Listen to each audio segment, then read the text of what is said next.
എന്നാലും ഒത്തിരി നന്ദിയുണ്ട് സതീശൻ സ്വാമി. ഒരു എത്തും പിടിയില്ലാത്ത ജീവിതമായിരുന്നു എൻ്റേതേ. എത്ര കാലം എന്ന് വെച്ചാൽ ഇങ്ങനെ ഒറ്റയ്ക്ക് അല്ല ഒറ്റയ്ക്ക് എത്ര കാലം ജീവിക്കുന്നറിയില്ലല്ലോ. ഇപ്പൊ ഏതായാലും ഒരു തീരുമാനമല്ല.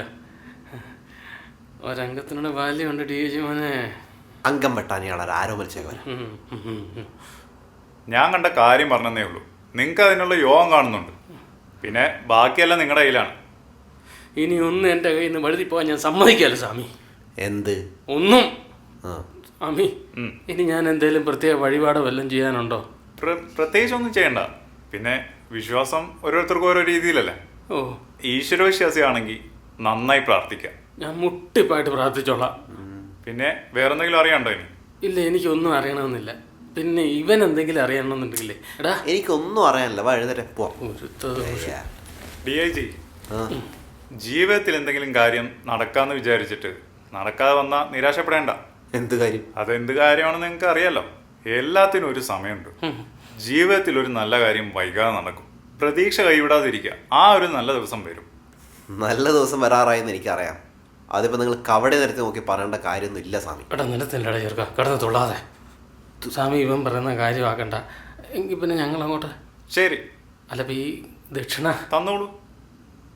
വീട്ടിലെ അടയ്ക്കാൻ വാങ്ങിക്കാൻ മറന്നുപോയി. ഗൂഗിൾ പേ. അതാണ് സൗകര്യം. ഓസം.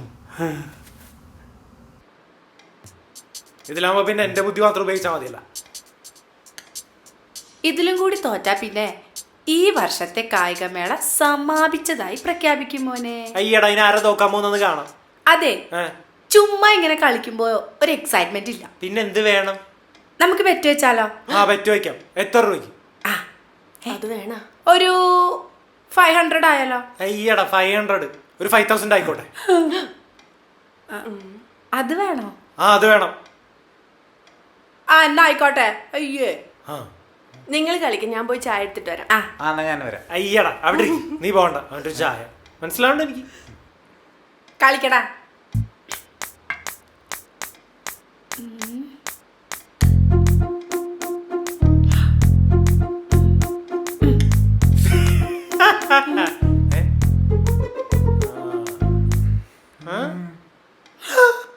അയ്യോ, ഇനിയിപ്പോ എന്താ ചെയ്യാ? നേരത്തെ ഒരാൾ വാക്ക് ഓവർ ചെയ്യുന്ന കാര്യത്തെ കുറിച്ചൊക്കെ പറഞ്ഞിരുന്നല്ലോ. ആരാണ് സാമേ? ചത്താലിലേക്ക് വാക്ക് ഓവർ ഇല്ലടാ. തോറ്റെങ്കിൽ സമ്മതിച്ചിട്ട് എന്നിട്ട് പോവാൻ നോക്ക്. എടി നീ എന്തെങ്കിലും ഒന്ന് പറ. എനിക്ക് മറ്റൊരാളുടെ ഹെൽപ്പോട് കൂടി ഒന്നും ചെയ്യാൻ പറ്റില്ലട്ടോ. ഒറ്റയ്ക്ക് കളിച്ച് ജയിക്കാൻ പറ്റുമെങ്കിൽ മതി. ഇത് കൊള്ളാലോ. അയ്യോ, ഇനിയിപ്പോ ഞാൻ എന്ത് ചെയ്യൂ?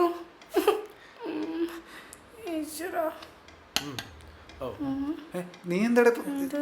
ഒയ്യോ,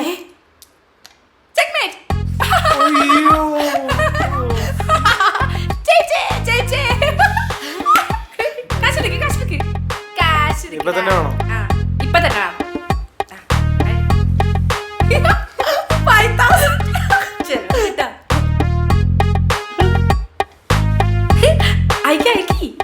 ഇട്ടുണ്ട്. കിട്ടിയാ നോക്ക്. ചെലവുണ്ട്. അതെനിക്ക് നല്ല ചെലവുണ്ടാ. ഒരു ചോക്ലേറ്റ് എങ്കിലും. ഓക്കെ. നീ എന്ത് പരിപാടി കാണിച്ചത്? ജയിക്കാറ് നാളെയായിരുന്നു. ഇതല്ലേ? അപ്പോ തറവാട്ടുളത്തിലേക്കുള്ള സംഭാവന ആയിരിക്കും അല്ലേ? ഇന്ന് കൂട്ടിക്കോ. നീ നല്ലൊരു പ്ലെയറാട്ടാ. നമുക്കൊന്ന് കളിച്ചാലോ? അതിനെന്താണ്? ബെറ്റണ്ട. എൻ്റെ അടുത്ത് 1000 രൂപയൊന്നുമില്ല. വേണ്ട, 4 ഇടി ബെറ്റ്. യോഗ ചെയ്യാം.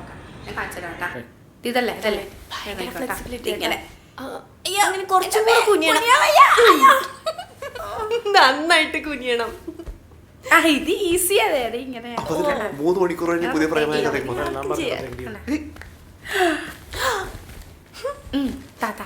അല്ല, അപ്പൊ നിങ്ങൾ ഇന്ന് ഇവിടെ ഇരുന്ന് പരസ്പരം മുഴുവൻ ദിവസം ചളിവാരി എറിഞ്ഞ് കളിക്കായിരുന്നല്ലേ? എന്നാലും ഒരു കൊലപ്പഴമൊക്കെ നീ ഒറ്റയ്ക്ക് എങ്ങനെ തിന്നു നിർത്തുമ്പോളെ? അത് DIG സ്കൂളിൽ ആമ്പിളേനെ കൂടെ വെറുതെ പറഞ്ഞുണ്ടാക്കിയതാ.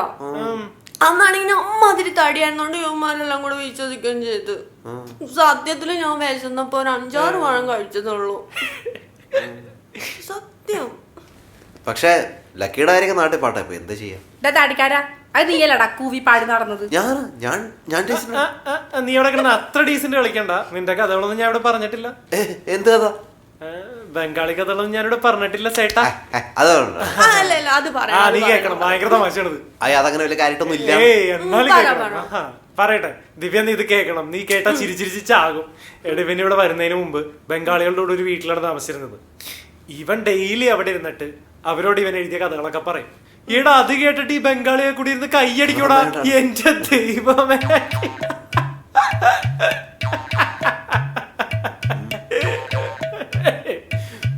അതിന് എവിടാ തമാശ? ഇന്ന് ഞായറാഴ്ചയല്ലേ? ആ, വലിയ- ഫോണോടെ അയ്യോ മറന്നുപോയി. മറ്റേ അയ്യോ ഞാൻ പറഞ്ഞില്ലേ ഒട്ടും ഹ്യൂമർ സെൻസ് ഇല്ലാത്തവരാണ്. സമയം എത്രയായി ചേട്ടാ? അഭി എന്നാലും ആ സീനൊന്ന് ആലോചിച്ചോക്കെ. ഒന്നും അറിയാത്ത ഭാഷയൊന്നും മനസ്സിലാവാത്ത 3-4 ആൾക്കാർ ഇങ്ങനത്തെ കഥയ്ക്ക് ഈ പെമ്പിള്ളേർ ശരിയല്ല കേട്ടോ. നമ്മൾ ഒരുമിക്കേണ്ട സമയം കഴിഞ്ഞു.